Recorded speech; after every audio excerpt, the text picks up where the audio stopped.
Good afternoon, Evan. How are you today, kid? Splendid, my friend. Yeah, why not? Great day. And apparently that net fandom is like a virus now, as the biggest net fan revealed himself at a press conference. Don't do this. Yes, he did. Yes, he did. No. You must feel so good. No, you got to feel so good.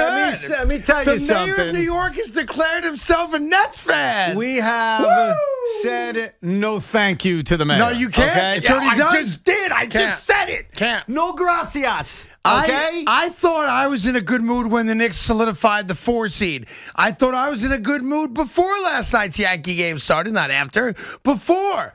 And then all of a sudden today, I see Mayor de Blasio, like Superman himself, unbutton the button down to reveal the black Brooklyn Net home jersey. And I said to myself, thank God I'm a Knicks fan. Look, I'm an awkward man, okay? So I know not as awkward as that guy. I know a thing or two about awkward. That was the most awkward jersey-wearing performance I've ever seen. Yeah. And in one proud voice, I understand beggars can't be choosers. We don't have the hugest fan base. We proudly say, no, thank you. But he's the mayor of New York. No, thank you. He is now, what's interesting, We're good. He must be an anti-Dolan guy, too. And I know he's a Brooklyn kind of guy, but he lives in Brooklyn. But I will say this, Evan. The fact that he chose the Nets, which is a front-running move, and unveiled that he had the jersey on. Correct. You almost had it. You almost had it. Here are the facts. What a great day for us as Knicks fans. And anyone who follows New York politics knows this. As soon as Cuomo is out there with James Dolan, because they're longtime friends, you knew exactly what the mayor was going to do. And by the way, you can have both of them. No. I didn't vote for either. It's okay. It's okay. He is the face of Net fans. No, he's not the face of Net fans. If you want to know what a Net fan looks like, it's all over the internet. Oh, you know what? Then I'll make you a deal. All right? I'll make you a deal. Cuomo. We will take de Blasio. You take Cuomo. Is that fair? You want to make that deal? I think I win on that. I think you may win too. I think I win on that. That depends. I know Cuomo just got $5.1 million for a book for deal. his COVID book, which is a little fugazi. You think? And he's he's harassing, allegedly, half the women in the 5 boroughs that he comes in contact with. Yeah. So who wins this one? Actually, I still think in a weird way I win. Craig, let's be honest. Look at the picture of your guy. Let's meet in common ground and say we all lose. I think you lose on this more than I lose. We all lose. If Cuomo showed up at some kind of press conference yesterday, with Dolan, right, and he goes, and he said, Jim, I've got something I want to show you. And he opened up his shirt to reveal like a Julius Randle jersey. That would be something. Then I would take the L. Yeah. On this one, I don't know. Well, and here's the beauty of it. You know in your heart, you got to eat this one. It pained me. You might as well just move on. Dude, when I saw the picture, it pained me. I think the first time I saw it is when Giannotti tweeted, "This is Evan 30 years from now at a school board meeting." Yeah. Which was very insulting, G. I mean, you really hurt my feelings with that one. That's when I first saw it. Oh, is that really the first time you saw it? Yeah. That's funny. All right, and I'm telling you, I wish I could unsee it. Because as excited as I am for tonight, because tonight we find out who the Nets are going to get to destroy in the first round of the playoffs. Yeah, so the playing games, you get the East games with Marv on TNT. Right. You get the West Coast game, obviously, which is interesting. I think they're both getting in anyway, which we'll get to much later today. That'll be on ESPN. Yep. So the Nets will find out who they play. Here's what we do know. Nets Saturday, Knicks Sunday. We don't know the time yet. My gut is that the Knicks will be the early game, which will be at 12:30. And I think the Nets are going to play 8 o'clock Saturday night. That'd be my guess. Listen, the Nets right now, and I'm a Knicks fan saying it, today, the Nets are the biggest draw in the East because they got the 3 biggest players. I would say Philly's probably second, and then the Knicks right now, because it's New York City, probably third. Well, and Atlanta's a weird matchup. The weird dynamic about the Nets is that the Brooklyn Nets are one of the biggest stories nationally in the NBA, but I always admit to you, because I am honest, they're not the biggest story in their own city. Yeah, we're insulated here in regards to hoops where outside of the 5 boroughs, and, obviously Northern Jersey, Connecticut, etc., the Knicks are always the biggest story. But if you go to any other NBA city today, It's not the Knicks, it's the Nets. No, I know. It's a weird dynamic. And it's not close. And that, of course, this is a byproduct of having 3 of the 5 best players on the planet. But let me say this, because I've always said this locally, and I think I'll speak for Knicks fans nationally. None of that matters. No. Like, who cares? I don't care about where the Nets are in the pecking order in New York, nor should a Knicks fan care about what people think about you in St. Louis, Missouri. No, I'm just trying to figure out if we're going to get a primetime game. No, I think they will I'd rather the Knicks not play at 12:30 for my own selfish lifestyle. I understand why, yeah. If it's an 80-degree day, I don't want to have to sit inside for 3 hours. Agree. And I'm going to. I feel the same way about the Nets game. I'd rather be an 8 o'clock game, a 5:30 game, whatever it is. I plan on going to every Net game, and I may visit Madison Square Garden. And so convenient-wise, yeah, I'd like it to be at night. Plus, something big feels bigger at night. You know what I mean? Listen, which is why I like Monday Night Football, Thursday Night Football, Sunday Night Football. It's bigger. Prime time makes it feel bigger. No question. Now, if the Knicks do play at 12:30, I get out of shoveling duty, which I'm pretty happy about. So what are you rooting for then? Do you want to get out of shoveling duty, or do you want to have I'd still rather be outside, though. I'd rather be outside because a 12:30 start means that from 12 to 4, I'm sitting in the living room. Yeah. And it's going to be 80 degrees and sunny outside. I'd rather be outside, to be honest. Yeah, I know, and we're getting 80-degree weather. We are now living in the summer, basically. Plus, it's wiffle ball season, and I don't want to take a loss. And we're very strict about the starting of games. And, I'm just saying that's how we do it. Yeah, I understand. I you respect do it however you want to do it. That's how we do it. I'm still waiting for my first invite to the wiffle ball game. I can't wait to play. We'll get you out there in June. In June? Why not May? Well, What, I have to earn my way into your wiffle ball game? There is a bit of a waiting list. I have 50 guys a week playing baseball. I think it's and awesome. I've always invited you to play. Yes, you have. And here you have a wiffle ball thing going on.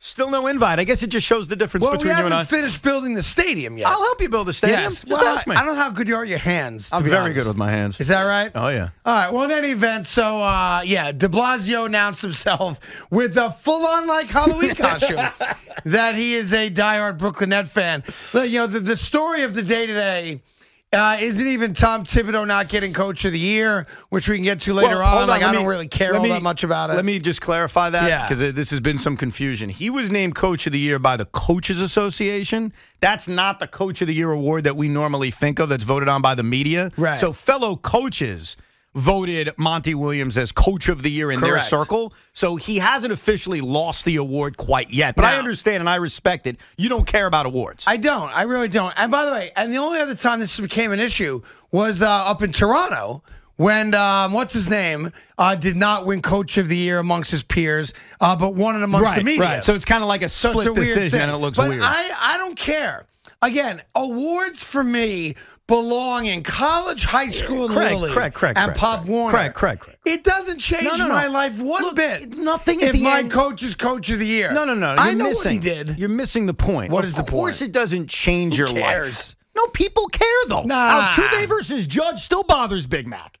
He's still bothered by Judge not winning that MVP. When you root for a team, and clearly a guy, and I'll be honest with you, as a diehard basketball fan, and I respect what Monty's done in Phoenix, the Coach of the Year is Tom Thibodeau. I'm saying it as just a basketball fan. Yeah, I agree with I believe it. I believe he deserves this award. You certainly have a right when that award comes out to say, hey, my guy was hosed. When Jason Kidd didn't win the MVP against Tim Duncan, I was bothered by it.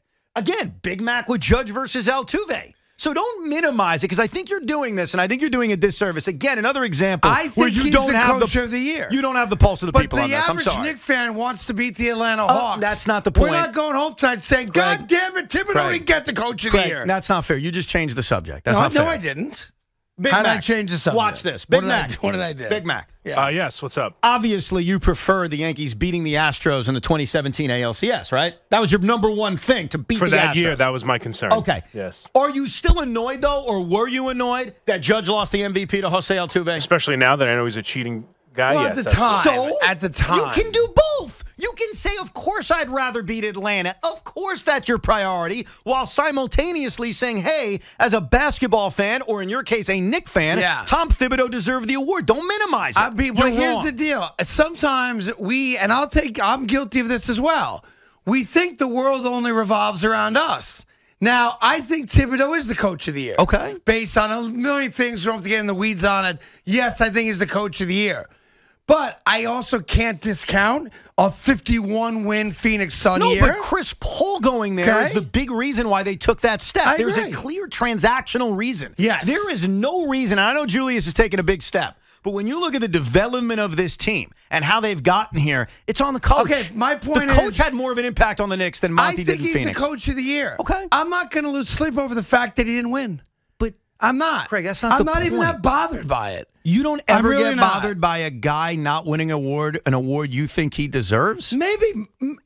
You'd have to give me, for instance, where it was one of my guys, and on top of my head, I can't think of when one of my guys got dissed on, I guess, an MVP award, let's say, because that's the award you're mostly talking about, right? Sure. I can't think. I can't think of it. Maybe when I was younger, if like Bernard King didn't win an award, but I don't remember that he was. You know what I mean? The only issue I have with you, man, the only time I really got upset with an award, like legitimately. I was pissed emotionally. It's going to sound really... Well, now I'm curious. Really, really stupid. When? I got pissed off in 1988 when Bobby McFerrin won Song of the Year with Happy over Michael Jackson and We Are the World. Excuse me, Man in the Mirror. What's the difference between that and an MVP or Coach of the Year award? Nothing. Okay. But I'm being honest. Okay. The only time in my life where I was demonstrably pissed was when Don't Worry, Be Happy was Song of the Year over Man in the Mirror. That pissed me off. That was the one. That was the only time I can think of, I can't think of another time in my life. Look, no one's saying you've got to be pissed about Thibodeau winning, but what I don't think is fair is to you muddying the debate by saying, I'd rather beat Atlanta. Of course you'd rather beat Atlanta. Yes. No one's suggesting they'd rather have Coach Thibs win Coach of the Year over beating Atlanta. That's a fair point. I'll take that. That's a fair point. Don't use that argument because it's not right. I don't think Knicks fans are up in arms today. Well, I don't, and I've got my finger on the pulse of it. Now, lately, your pulse has been a little off. Well, you have Knicks fans calling out. I don't think Knicks fans are like, unbelievable. I don't think they are. I think we all respect the job Thibs did. In our mind, he's Coach of the Year. But I don't think Knicks fans are pissed about it. I'm rarely wrong on these types of things, Evan. You know what you were really wrong on? Like, what was I wrong about? That perked up your ears. Yeah, because on social media, people think I was wrong to put a photograph up of your boy being grilled in the face last night by the baseball. Well, in regards to that, well, that's obvious. You know what that is? What did I do? You were the victim to the very thing you criticize. What's that? You like to criticize the obvious, duh kind of tweets. If you want to get on me for Captain Obvious, I'll take it. Well, that's my first reaction. Kevin Pillar, obviously, as we all saw with the blood coming from his face, obviously there was an ouch involved. We don't need Craig, who, let's be honest, as a diehard Yankee fan, was too busy watching Garrett Cole get his ass kicked than watch Kevin Pillar getting drilled in the face. We don't need Craig showing us a picture of something we all saw to state the most obvious thing ever, which would be the word, and I quote, ouch. I wasn't sure if you guys had all seen it as a close-up. You don't think so? I thought I was doing you all a service by just giving you a still shot close-up of the ball striking his schnoz. And I feel vindicated by that. Vindicated by what? If you go to the New York Post website right now, they took my still shot and they put it on their homepage. Let me get this straight. Hold on. I want to get this straight. Your journalistic standards now are the New York Post? No, never. That's the worst organization in America. I rest my case. Yeah. It's the worst. You're using them as an example. I'm just saying I feel vindicated that I put out the photograph that people wanted to see by the fact that 18 hours later, they now took my copy of the AP photo and now they're using it. Blatant lack of journalistic integrity. I did think of you when Kevin Pillar got hit because you were mocking a little bit baseball injuries the other day, fairly. And Kevin Pillar showed so much toughness. The guy gets up. I disagree with that. You disagree? I do. He walks himself off the field, tweets a few hours later, game-winning run, I'm doing all right. And it would not surprise me if KP is back in the lineup in a day or two. I don't know about that, but I'm listen, first and foremost, of course, let me say, I thought he was dead. It was scary. So I'm happy that it's just a couple nose fractures and no concussion, no brain or head injury. Scary stuff. And he's going to be fine. You know the Carl Mays, Ray Chapman story. Yes, I'm actually a part of a documentary on it. You're a part of a documentary about Carl Mays and Ray Chapman? Yes. I thought I was making a reference from 100 years ago that would cause Craig to say, what are we appealing to 100-year-old listeners? No, and you're a part of a documentary about They're doing a 30 for 30 on Ray Chapman, the only man who's ever killed in the course of a baseball game. He died, I guess, a day or two after he got drilled in the head. I was asked to be a part of a documentary on it. May I ask why? And I'm happy for you. Any work you get, I'm thrilled I don't get paid for it. Why are you a part of that documentary? Well, I'm a very valued voice in New York sports, and I also happen to live in Cleveland and did Cleveland sports talk. Oh, okay. So the Cleveland connection. Well, it's funny when they asked me to be a part of it, they didn't even know that I worked in Cleveland. Why did they ask you to be a part of it? Honestly, God, Evan, I have no idea. Okay, fair enough. Yeah, but fair enough. True story. Like the guy's coming here in a week or two. Matter of fact, they owe him an email back. Wow. I've kind of blown them off for a couple days. Very rarely do I think when I make a reference to 100 years ago that I'm going to get a response of, yeah, I'm actually in a documentary about that. You thought I didn't know the story, right? No shot you knew that story. I knew that, too. Hold on, let me see. That's Ray impressive. Chapman, right? Ray Chapman and Carl Mays. Chapman. Carl Mays pitched, I think, for the Red Sox and the Yankees, if I'm not mistaken. So there's, here. Chapman was on the Indians at the time, and Mays was, I think, on the Red Sox, right? At the time. The guy, so it started with Jay Horowitz. Yeah. Then it went to Sharon Panazzo. Right. Then it went to the director. So, the guy's name is Andy. So there you go. Wow. I'm in a documentary. I mean, look at that. That's unbelievable. Yeah. My mistake, Carl Mays was on the Yankees at the time when he threw that pitch. Andy Billman is the Emmy Award-winning director. He did Believe Land about Cleveland, and now he's doing this project. Dude, I'd watch the documentary. I'm totally into it. Well, I'm in it, so of course you're going to watch it. Well, sure, yeah. That's the other reason they want me in I it. can't wait to get the insight from Craig Carton about the Carl Mays, Ray Chapman incident from 102 years ago. I think I said who when he asked me to be in it. Anyway, 877-337-6666. If you watched him get hit in the face last night with that ball, I want to get your immediate reaction to it. And do you really care if Thibodeau's coach of the year or not? I don't.